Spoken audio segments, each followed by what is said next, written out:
Julian frowned, crossing his arms defensively. Okay, listen. I will start off by saying, I love you guys. Okay? Bubbles said, his voice softening slightly, his eyes shining with unshed tears. I always have and I always will. Love you too, buddy, Ricky mumbled, clutching the bottle. Yeah, me too, Julian added quietly.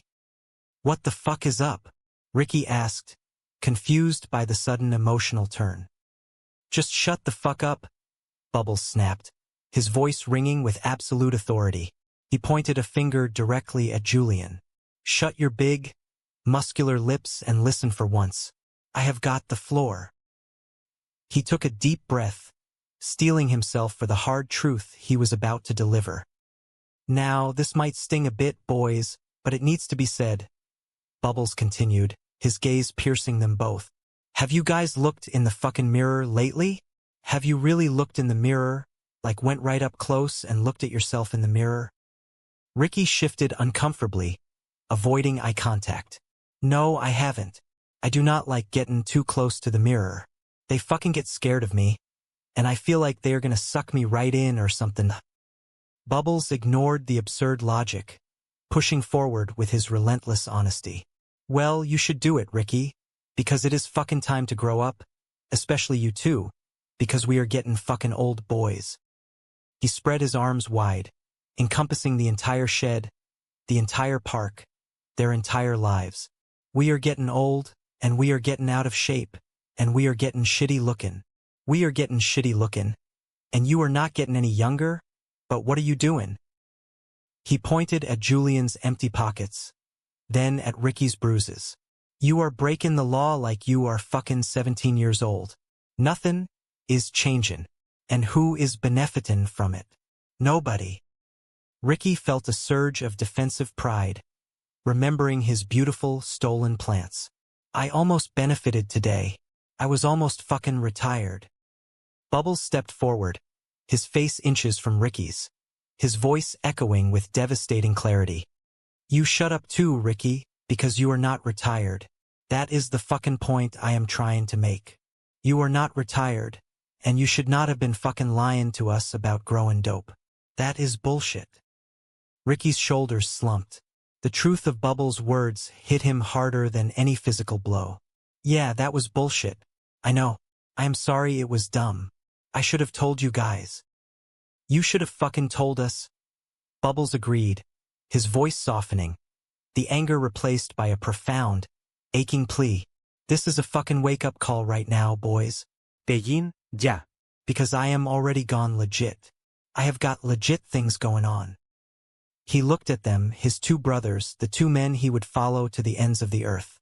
He needed them to understand. He needed them to survive. And you guys, I know how you fucking operate, Bubbles said, his voice dropping to a harsh, terrifying whisper. You got no money now. You are broke, and I know what that turns into. Next thing you know, you are gonna be in jail forever. You are gonna wind up in there for the rest of your lives. He painted a bleak, horrifying picture of their inevitable future if they did not change their ways. Fucking in there, all alone, dying looking shitty. And when you are in there talking your last fucking breaths, Ricky, sucking in your last breath on earth, there is going to be no family there and no Bubbles. Ricky looked up, tears finally breaking free and tracing clean tracks through the dirt on his face. The thought of dying alone, away from his family, away from Julian, away from Bubbles, was more terrifying than anything he had ever faced. Hold your hand. Come on, Bubbles, Ricky pleaded, his voice cracking with genuine emotion. Do not fucking come on me, Bubbles said firmly, his own eyes wet. It is true. Like, if you guys fucking love me as much as you say you do, then breaking the law is over for good. That is it. He stepped back, wiping his eyes beneath his glasses. He had said his piece. The truth was out there, raw and undeniable. That is all I got to say, Bubbles finished quietly. I want you guys to fucking think about that tonight. He pushed the bottle of whiskey closer to Ricky. It was no longer a crutch to hide behind, but a tool for contemplation. "Here, Ricky, you can finish that off," Bubbles said gently. "Consider it thinkin' liquor." He looked at Julian, offering a final olive branch. "You got any ice or mixers?" Julian stared at the beer in his hand, then at Bubbles, a profound sense of gratitude washing over him. Bubbles was right. He had always been right. "Thanks, buddy," Julian said, his voice thick with emotion. "I hope you get back, Julian. Thanks." The shed fell silent, the only sound the gentle bubbling of the fermentation vats. The three men stood together in the dim light, bound by years of shared mistakes, profound failures, and an unbreakable, unconditional love. They were getting old, they were out of shape, and they had nothing to show for their lives but the scars they had given each other. But as they looked at one another, a silent, unspoken vow passed between them. It was time to grow up. It was time to change. The harvest was gone, the engagement was a disaster, but they still had each other. And for tonight, at least, that was enough. The cool evening air brushed against Ricky as he stood at the edge of the tree line, his chest swelling with a rare and profound sense of accomplishment. This was a monumental night. For the first time in his life, he had orchestrated something entirely on his own, and it was about to pay off in ways he had only ever dreamed of. In the past, his grand plans had always seemed to unravel, and in his mind that was usually because of the chaotic interference of his two best friends, Julian and Bubbles. But tonight was different. Tonight, he had finally learned his lesson. If you wanted something done right, he told himself with a proud nod, you simply had to do it yourself. Well, he had to admit he had received a tiny bit of help, but the vision was entirely his. He had secured an incredible, entirely confidential agreement with a local medicinal dispensary out in Halifax. It was a pure cash arrangement. He was finally on the verge of success. He was done with the struggling, done with the endless cycle of failure. He had finally achieved his ultimate goal. He knew deep down that Julian and Bubbles were probably going to be more than a little upset when they discovered he had kept this massive project a secret. He had considered telling them from the start, but then he thought of a better plan. He would wait until the success was secured, and then he would throw a massive, unforgettable celebration.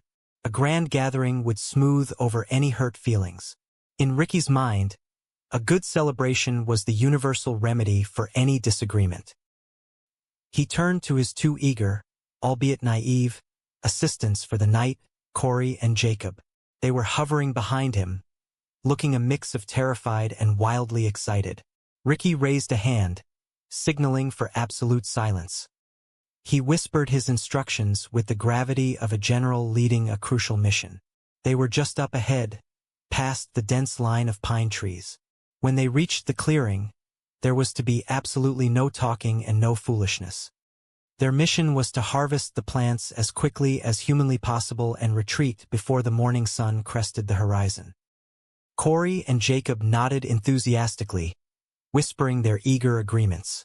They assured Ricky that they had his back completely and thanked him profusely for allowing them to be part of such an important harvest. But just as they stepped into the clearing, the peaceful silence of the forest was shattered. A loud, booming sound echoed through the trees, followed by the terrifying realization that they were not alone. Shadows moved in the darkness. Someone shouted a warning. Ricky's heart plummeted. Rivals had discovered his sanctuary. In the chaotic scramble that followed, Ricky, Corey, and Jacob were forced to dive into a treacherous ravine filled with sharp rocks and unforgiving gravel just to escape the encroaching figures. Panic consumed them. Ricky yelled for his friends to retreat, his voice cracking with a mixture of terror and heartbreak. He watched helplessly from the ditch as the unknown figures swiftly dismantled the beautiful garden he had spent months cultivating. It was a disaster. As they scrambled away, bruised and battered by the harsh terrain, Ricky felt the familiar, heavy weight of the world pressing down on him. Why, he wondered, did the universe constantly insist on pulling the rug out from under him just as he was about to stand tall? Miles away from the disastrous woodland expedition,